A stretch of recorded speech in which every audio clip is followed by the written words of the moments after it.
बिस्मिल्लाहिर्रहमानिर्रहीम। अस्सलाम वालेकुम फ्रेंड्स, मैं उम्मीद करती हूँ आप सब खैरियत से होंगे। अल्लाह का शुक्र है मैं बिल्कुल ठीक हूँ। आप सब कैसे हैं कमेंट बॉक्स में ज़रूर बताइएगा। ये था जी सहरी का टाइम और मैं यहाँ पे ले रही थी मेथी दाने का पानी, जो मैंने रात जो है वो भिगो के रखा था। अभी स्टेन करके मैंने इसमें 3 से 4 कतरे लीमू के डाल दिए थे और मैंने टेबल पे बिछाया हुआ है इस तरह का मोटा सा कवर, लेकिन खाना खाते हुए इस पर सुफरा में बिछा लेती हूँ क्योंकि कुछ भी गिरेगा और ये लाइट कलर का है, लाइट गोल्डन से कलर का है, तो फिर गंदा हो जाता है टेबल कवर। और ये शीट ऐसी है जो धोई भी नहीं जा सकती। और फिर मैं आ गई थी किचन में। रात की थोड़ी सी फ्रूट चाट बची हुई थी, वो मैंने ओट्स में डाल ली। और ओट्स जो है वो इस दफ़ा मैंने थोड़े से नरम ही बनाए हैं, वरना अमूमन मैं इसको 2-3 उबाले दिला लेती हूँ तो थोड़े हार्ड हो जाते हैं, यानी कि थोड़ी ज़्यादा गाढ़ी गाढ़ी क्रीम वो खीर सी बन जाती है, इसकी दलिया जो है वो गाढ़ा सा बन जाता है। लेकिन इस दफ़ा मैंने ख़ुद ही जो है वो थोड़ा इसको लिक्विड ही रखा था और मैंने इसमें काट लिया आधा केला और साथ में मैंने 3-4 बादाम इसमें डाल दिए हैं। हस्बैंड के लिए मैं बनाई थी अंडा पराठा और चाय, लस्सी भी बना ली थी मैंने उनके लिए। बस रात को बना तो लिया और सुबह मैंने इसमें फ्रूट्स भी कट कर लिए। और जब हस्बैंड अंडा पराठा खा रहे थे तो मेरा भी दिल कर रहा था कि मैं भी जो है ना ये मीठा मीठा सा जो है ये ना खाऊं और मैं भी कुछ चटपटा सा हो खाने के लिए ना। लेकिन फिर जाहिर सी बात है हेल्थ का भी ख्याल रखना पड़ता है और पराठा खाने को मेरा काफ़ी दिनों से दिल कर रहा है, तो सोच रही हूँ कि किसी दिन खा ही लिया जाए। तो वो भी आपके साथ शेयर करूँगी कि किस दिन मैं पराठा खाती हूँ। बस फिर सहरी से फ्री होकर नमाज़ अदा की और उसके बाद सो गई थी। सो के जब उठी ज़ोहर से पहले तो फिर मैंने हस्बैंड का यूनिफॉर्म प्रेस कर लिया था क्योंकि उन्हें ज़ोहर के बाद जाना था ड्यूटी पर। और फिर बस मैं बैठ गई थी नमाज़ पढ़ के कुरान शरीफ पढ़ने के लिए जब वो चले गए थे ड्यूटी पे। आज मेरा प्रेसिंग का काम थोड़ा ज़्यादा था। अच्छा, आप लोग बताइएगा कि आप लोगों के पास आयरन स्टैंड है या इस तरह नीचे बैठ के आप लोग प्रेस करते हैं। मेरे पास तो मदर के घर आयरन स्टैंड था पर यहाँ अब करने पड़ते हैं। और अच्छा फ्रेंड्स, मैं ये यूज़ करती हूँ डाबर का आंवला तेल। मुझे डैंड्रफ बहुत ज़्यादा है और हेड एंड शोल्डर भी मैंने यूज़ करके देखा है और काफ़ी और डिफरेंट शैम्पू भी यूज़ करके देखे हैं मैंने। और इसके अलावा जो है बाल मेरे बहुत ज़्यादा गिरने लग गए हैं जब से मैं बहरीन आई हूँ। मेरे हस्बैंड बताते हैं कि यहाँ का पानी कुछ इस तरह का है कि या तो आपके बाल गिरने लग जाते हैं या फिर आपके बाल सफ़ेद हो जाते हैं। और मैं बहुत ज़्यादा परेशान हूँ क्योंकि मेरे बाल बहुत ज़्यादा गिर रहे हैं और इस चक्कर में मैं ज़्यादा जो है ना कंघा भी नहीं करती, बालों को ज़्यादा नहीं छेड़ती मैं उनको, क्योंकि जब भी कंघी करो तो वो इतना गुच्छा जो है वो बालों का पूरा हाथ में आ जाता है मेरे। और मैं हंसती हूँ हस्बैंड को और परेशान भी होती हूँ कि ऐसा ना हो कि अब जब मैंने पाकिस्तान जाना है तो मैं गंजी होके जाऊँ। तो आप लोगों को अगर कुछ पता है बाल गिरने से रोकने का तरीका तो मेरे साथ कमेंट बॉक्स में ज़रूर शेयर कीजिएगा, क्योंकि लड़कियों की खूबसूरती में जो है वो बाल एक अहम किरदार अदा करते हैं। और हमें क्योंकि आदत है शुरू से, मेरी मदर के बाल भी बहुत लंबे थे, मेरी दोनों सिस्टर्स के बाल भी बहुत लंबे माशाल्लाह माशाल्लाह से।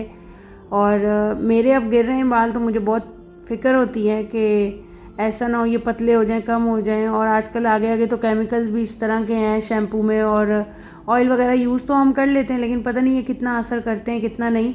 हालांकि जब हम लोग छोटे होते थे तो हमारी मदर जो आंवला तेल हमारे सरों पे लगाती थी और अंडा दही लगाती थी, तो उसकी वजह से बालों की ग्रोथ बहुत अच्छी थी और बहुत जो है वो घने भी थे और लंबे भी थे। तो ये देखें कंघे की हालत, कितने बाल कंघे में टूटे हैं और फर्श पर इतने ज़्यादा गिर जाते हैं। और फिर ये टाइल्स हैं, लाइट कलर है, इसके ऊपर बाल पड़ा हुआ इतना ज़्यादा फील होता है। और दूसरा ये है कि टाइल है और पंखा जब चलता है तो ये पूरे घर में फैल जाते हैं, इसलिए मैं कंघा जो है वो पंखा बंद करके करती हूँ और फ़ौरन जो है वो मैं इसे टिश्यू की मदद से इस तरह समेटती हूँ फर्श पर से। आपको मैं दिखाती हूँ कि फ़र्श पर भी कितने बाल गिरे हैं। तो फ्रेंड्स, अगर आपको कोई पता है जेन्युइन देसी टोटका जो कि बालों की ग्रोथ भी करवा सके, बालों को गिरने से रोक सके और डैंड्रफ भी ख़त्म कर सके, तो आप मेरे साथ कमेंट बॉक्स में ज़रूर शेयर कीजिएगा। ये आप देख सकते हैं, ये अभी थोड़े थे बाल, कुछ कंघे में हैं और कुछ ये हैं और बाकी भी फ़र्श पे बिखरे हुए थे जिन्हें मैं उठा लूँगी।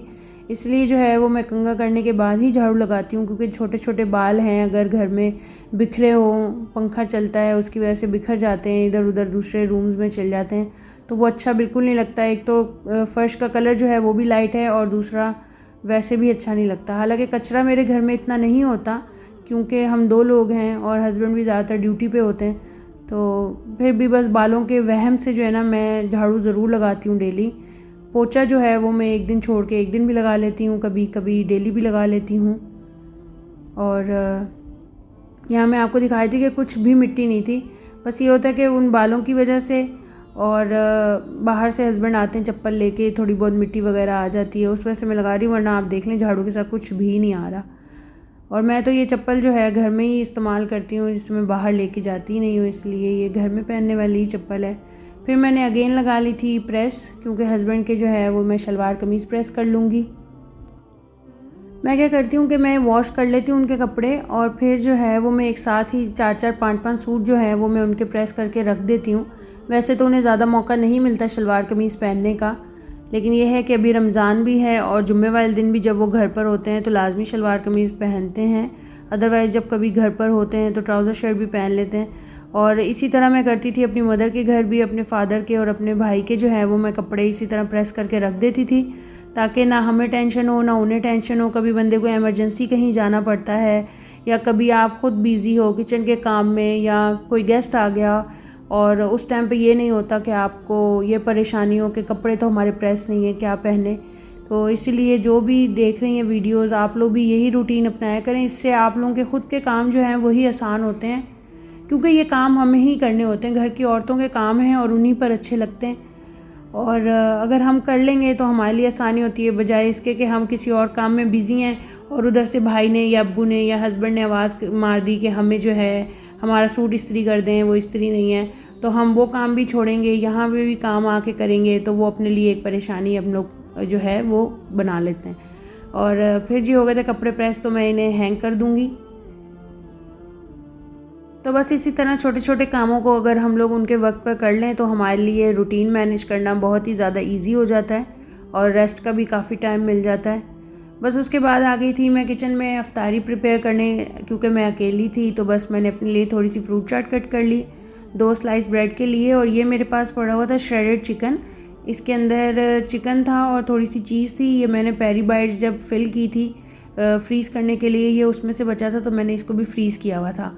तो अब मैंने ब्रेड के 2 स्लाइस ले लिए हैं। थोड़ा सा मैं इसके ऊपर लगा लूँगी मेयोनीज़, और थोड़ा सा मैं इसके ऊपर लगा लूँगी चिली गार्लिक सॉस, और फिर बस ये मसाला डाल के तो मैं इसको जो है वो तवे पे हल्का हल्का सेक लूँगी, और ये हमारा सैंडविच जो है वो रेडी हो जाएगा।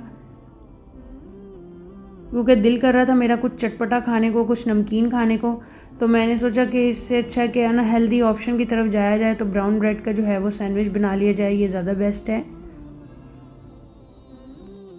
तो रमज़ान में वैसे भी जो है ना चटपटी चीज़ें खाने का बड़ा दिल कर रहा होता है, क्योंकि हमारे आसपास का जो एनवायरनमेंट होता है ना, हर तरफ से जो है वो अफ्तारी के टाइम खुशबुएँ आ रही होती हैं फ्राइड चीज़ों की, तो उसकी वजह से ज़्यादा दिल करने लग जाता है। अगर नहीं भी आपका मूड ना, तो आप फिर कुछ ना कुछ बना लेते हो, इसलिए क्योंकि वो जो खुशबू आ रही होती ना सब जगह से, वो आपका जो है वो दिल बहुत ललचा देती है। और मेरी कोशिश होती है जिस दिन हस्बैंड घर पर हों उनके लिए ज़्यादा से ज़्यादा चीज़ें बनाऊं, इसलिए मैंने फ्रीज़ करके रखी हुई हैं, क्योंकि मुझे एक समोसा फ्राई करना होता है या एक रोल फ्राई करना होता है या 2 पेरी बाइट्स, तो इसलिए रोज़ रोज़ मैं उन्हें बना नहीं सकती, टाइम की वेस्टेज भी होती है, और दूसरा ये है कि वो चीज़ ला के रखी हुई फ्रेश भी नहीं रहती। इसलिए मैंने ज़्यादातर चीज़ें जो हैं वो बना के जो हैं वो फ्रीज़ की हुई हैं, और उन्हें मैं निकाल के बना देती हूँ। और इसी तरह मेरी कोशिश होती है शुरू से कि जो खाता है उसको तो मैं हर चीज़ बना के दूँ ना। मैं तो चलो खाती नहीं हूँ, मेरी शुरू से ही आदत है, मैं ज़्यादा फ्राई चीज़ें नहीं खाती, खाती भी हूँ तो बहुत कम खाती हूँ, इतने ज़्यादा शौक़ से खाती ही नहीं हूँ। और बस ये मेरी इफ्तारी हो जाएगी सिंपल सी। खजूर मैंने ले ली थी और फ्रूट चाट कट कर लिए, और साथ में मैंने ये देखें बड़े सजा के मैंने जो है ना अपने लिए सैंडविच रखे थे। तो इसमें मैंने मेयोनीज़ लगाया हुआ है, चिली गार्लिक सॉस है, चिकन का वो है बैटर, और थोड़ा सा मैंने लिया था साथ में ये चिली चीज़ सॉस है कोई ना, ये मैंने वो ले लिया थोड़ा सा। और हम पी लेंगे पानी साथ में। यहाँ बस अज़ान होने में थोड़ा सा ही टाइम था, तकरीबन 2 मिनट रहते थे जब मैं टेबल पे ला के रखी थी अफ्तारी। और अब मैं कर लूँगी दुआ, उसके बाद कर लेंगे अफ्तारी। बस फिर अफ्तारी के बाद जो है मगरिब पढ़ी, थोड़ा सा रेस्ट किया, उसके बाद इशा अदा की, और फिर मैंने कर ली वॉक घर पर ही। और अब टाइम था नाइट ड्रिंक कर लेने का और अपनी डायरी कंप्लीट करने का। कलौंजी है आज की रूटीन में, मैं ले लूँगी 2 चुटकी के करीब कलौंजी, या आधी चम्मच ले लें, इतनी थी तकरीबन।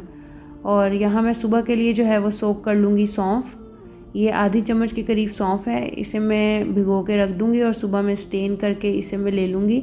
अच्छा, मैं जो है वो आजकल जो ड्रिंक हैं वो मैं गरम करके नहीं ले रही, बॉईल करके नहीं ले रही, क्योंकि हमारा एक तो मैदा सारा दिन खाली होता है ना, गर्म आप लेते हैं ना वो वैसे ही जो है ना गर्मी गर्मी सी महसूस करवा रहा होता है उसी टाइम पे। तो इसलिए मैं इसे गर्म करके नहीं लेती, मैं इसे स्टेन करके ले लेती हूँ, क्योंकि इसके अंदर सारा रस निकल चुका होता है, चीज़ का अपना जो असर होता है वो निकल चुका होता है। पूरी रात ये जो है वो सोख पड़े रहते हैं, तो इसलिए मैं इस तरह ले लेती हूँ। आप भी ऐसे ले लें तो कोई इशू नहीं है। और यहाँ मैंने ले लिए कलौंजी, सादा पानी था मेरे पास। लीमू वगैरह मैं नहीं शामिल करती सादा पानी में, क्योंकि वो बहुत ज़्यादा फिर हिट करता है। अगर आप खाली पानी में लीमू लेंगे ना, वो हिट बहुत ज़्यादा करता है। जब भी लीमू लें ना पानी में डाल के, तो शहद ज़रूर डालें 2 से 3 कतरे। और अब आ गई है जी आज के रिज़ल्ट की बारी। वर्कआउट मैंने कर लिया था। वर्कआउट आजकल मैं क्रंचेस नहीं कर पा रही, क्योंकि सहरी के टाइम जो है सहरी बना के टेबल पे रख दो, बस खा लेते हैं, उसके बाद याद आता है। और क्रंचेस जो है वो खाली पेट ही करने का फ़ायदा है। और ड्रिंक भी मैंने ले लिया था। सहरी में मुझे याद ही नहीं आ रहा था कि मैंने क्या खाया है आज, तो एकदम मैंने दिमाग पे ज़ोर डाला, फिर मुझे याद आया कि मैंने तो आज ओट्स लिए हैं, और वो लिख लूँगी मैं। ओट्स टी थी और फ्रूट्स मैंने ओट्स में डाल लिए थे। अफ्तारी में मैंने लिया है फ्रूट चाट और सैंडविच लिया है ब्राउन ब्रेड का। और वॉक मैंने की 40 मिनट्स की। अच्छा, ये जो 40 मिनट्स की वॉक है ना, इसमें तकरीबन मैं अपने 4000 स्टेप्स कंप्लीट करती हूँ। जब हम लोग बाहर जाते हैं तो 1 घंटे की या 55 मिनट की जो हम लोग वॉक करते हैं, उसके अंदर हम लोग कंप्लीट करते हैं 5 किलोमीटर। और 5 किलोमीटर में तकरीबन हमारे 6000 या 6300 इतने स्टेप्स हो जाते हैं। और घर पे मैंने की थी 40 मिनट्स की, तो ये मेरे कंप्लीट हुए थे 4000 स्टेप। तो ये था जी आज का रूटीन व्लॉग। अगर आप चैनल पर नए हैं तो चैनल को सब्सक्राइब कर दें, लाइक कर दें, शेयर कर दें, और कमेंट करके मुझे ज़रूर बताएं कि आज की वीडियो आपको कैसी लगी।